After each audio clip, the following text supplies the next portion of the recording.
As Christians, there's a sad and disturbing, but very true reality that we all have to face and learn to accept. And that reality is that the text that appears in the Bible that we read today isn't the text that it was intended to be when the Bible was written thousands of years ago. Translations might have been influenced or even manipulated to support specific ideological or theological positions. Such cases often involve sensitive historical and doctrinal issues. And we're going to be looking at a prime example of this right now. Imagine a single word in one of the most famous stories ever told could have been mistranslated, altering the understanding of human origins and the relationship between genders for centuries. The creation story of Adam and Eve, a cornerstone narrative in the Judeo-Christian tradition, hinges significantly on one critical word, traditionally translated as rib. But what if this translation was in fact not quite accurate? What if the reality of what was taken from Adam to create Eve was something far more substantial? This story begins with a mystery, a linguistic puzzle that has profound implications. It's about revisiting a familiar tale with fresh eyes, challenging long-held beliefs, and uncovering a translation that might shift how we see the foundational relationship in human history. Let's delve into the ancient texts, peel back the layers of translations, and discover what was really said in the original Hebrew. Before we reveal the true nature of the word that has been traditionally translated as rib, it's crucial to understand its role in the story. The Genesis account describes how God decided Adam needed a companion, not one that was found among the animals, but one that was suitable and akin to him, someone who would truly complement him. The narrative states that God caused Adam to fall into a deep sleep, took one of his Tselas, and from this formed Eve. For generations, this term Tsela has been rendered as rib, but as we dig deeper into its other uses across the Hebrew Bible, we find that this might not align with its application elsewhere. In contexts outside Genesis, Tsela doesn't refer to a rib at all, but rather to something larger, more structural, akin to a side. This discrepancy begs a question: why the difference in Genesis? As we examine the translation of Tsela, it becomes clear that its interpretation as rib is a stark deviation from its typical translation in other scriptures. For instance, when describing architectural features in Exodus or the construction of the Ark of the Covenant, Tsela clearly refers to side structures, integral and expansive parts of a whole. This leads us to a pivotal moment in our journey. If Tsela is translated as side in nearly every other part of the Bible, why did it become rib in the story of Adam and Eve? What are the implications of this shift, and how has it influenced our understanding of the narrative? To truly grasp the magnitude of this potential mistranslation, we must scrutinize the Genesis passage itself. Here, the word Tsela appears in a context filled with symbolism and profound meaning. If Tsela means side, as it does universally elsewhere, it suggests that Eve was created not from a minor bone but from an entire half of Adam, symbolizing complete equality and partnership. This interpretation doesn't just change the physical mechanics of Eve's creation, it revolutionizes the symbolic foundation of gender relationships in Judeo-Christian theology. It proposes that Eve was made from an equal, integral part of Adam, highlighting a partnership rather than a hierarchy. In retracing the steps of biblical translators and examining the original Hebrew text, we find ourselves on the brink of a potentially groundbreaking reinterpretation of the Adam and Eve story. Having uncovered that the word Tsela might not translate to rib but rather side, we now face a transformative question. How does this shift our understanding of the creation narrative and its implications for gender dynamics? If Eve was made from Adam's side, what does this mean for the theological portrayal of their relationship? Traditionally, the interpretation of Eve as created from Adam's rib has subtly underscored her role as a derivative, secondary to Adam, an adjunct, perhaps, rather than an equal. This portrayal aligns with broader patriarchal structures that have historically dominated Judeo-Christian cultures, often justifying gender inequality by citing the creation narrative as a divine endorsement of male supremacy.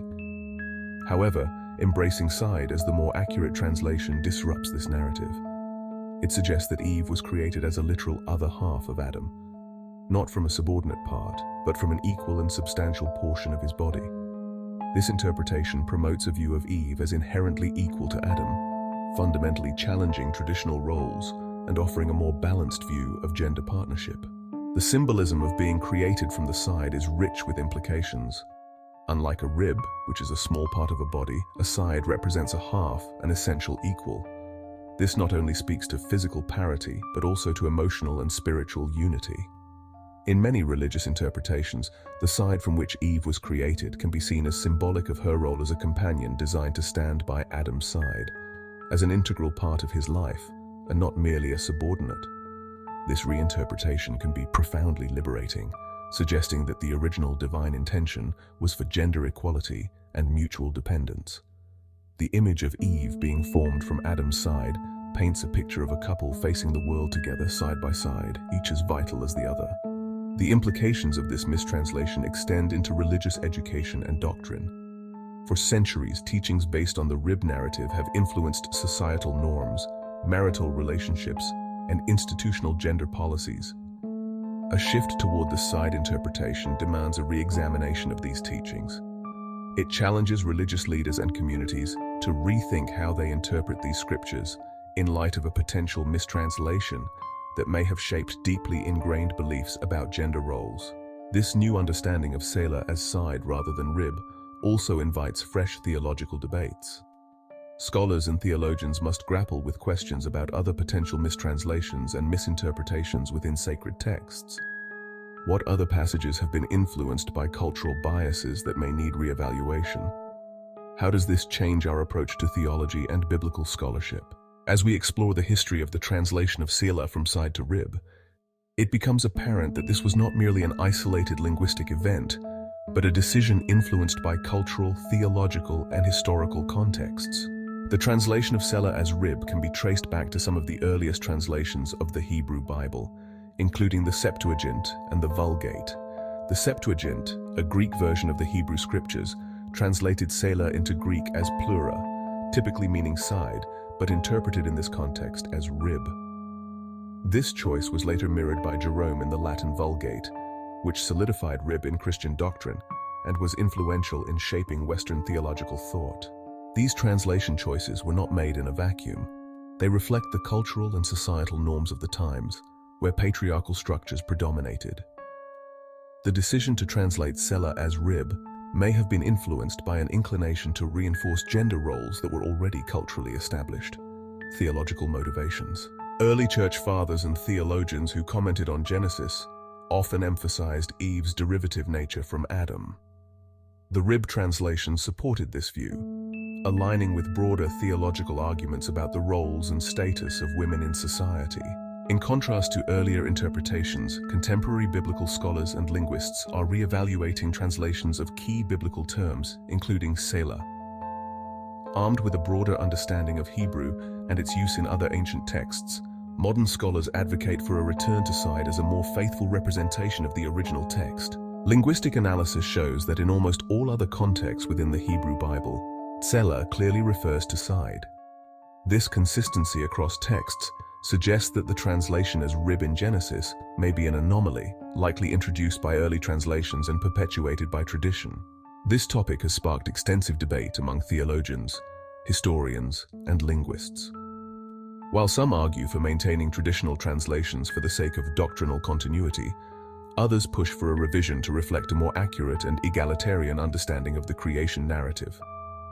The mistranslation of Tsela as rib serves as a case study for how translation choices can profoundly affect theological interpretation and cultural perceptions. The scrutiny of Tsela opens the door for questioning other potentially mistranslated words in the Bible, encouraging a more critical approach to how Scripture is translated and understood. If key concepts in the Bible have been mistranslated, this might affect the perceived infallibility of scriptural texts, challenging scholars and believers to think more critically about the texts they hold sacred. The reinterpretation of Tsela prompts religious educators to revise teaching materials, potentially altering how future generations understand the creation narrative and its implications for gender roles. For denominations open to scholarly revisions, this shift might lead to doctrinal changes that reflect a more egalitarian view of creation, challenging traditional hierarchies and promoting a theology of partnership rather than subordination. Feminist theologians have long argued that biases in biblical interpretation reinforce gender inequalities. The shift from rib to side could bolster their advocacy for a reinterpretation of other scriptural passages that have been used to justify gender disparity. This change might meet resistance in more conservative religious communities, where traditional interpretations are deeply intertwined with cultural identity. Conversely, progressive communities might embrace this shift as aligning with broader societal movements towards gender equality. Understanding Tsela as side could enhance interfaith dialogues, providing a fresh perspective that might align more closely with egalitarian views in other religions. Among various Christian denominations, this reinterpretation could serve as a catalyst for discussions on other theological divergences, fostering a more unified approach to understanding Scripture. The debate over Tsela is a case study in how linguistic, archaeological, and historical research can impact theological interpretation. This issue may become a focal point at theological conferences, in academic journals, and within seminary discussions. As this discussion spills over into popular media, it might influence public perceptions of religion and Scripture, potentially changing how secular and religious communities interact with biblical texts. The journey of the word Tsela from rib to side exemplifies how a single translation can dramatically influence theological understanding and cultural practices. The Tsela debate underscores the importance of linguistic precision and scholarly rigor in biblical interpretation. It serves as a reminder that every word in a sacred text carries weight, and that misinterpretations can propagate far-reaching theological and cultural consequences. Modern technology and advancements in linguistic analysis provide opportunities to revisit and possibly correct historical translations. This can help ensure that current interpretations align more closely with the original intent of the texts. A retranslation of Tsela might contribute to evolving views on gender roles within religious communities, encouraging a move towards more egalitarian perspectives that could influence everything from leadership roles in religious institutions to everyday family dynamics. If you enjoyed this video and want to learn about other cases where biblical text has been manipulated, then I invite you to join our growing community by subscribing to our channel. Also, make sure to turn your notifications on by tapping the bell so that you never miss a video. Before you get out of here, I'd like to ask you to share this video with friends and family members who could benefit from this knowledge. And for the love of God, make sure you smash the like button to force the YouTube algorithm to share this video with other people just like us.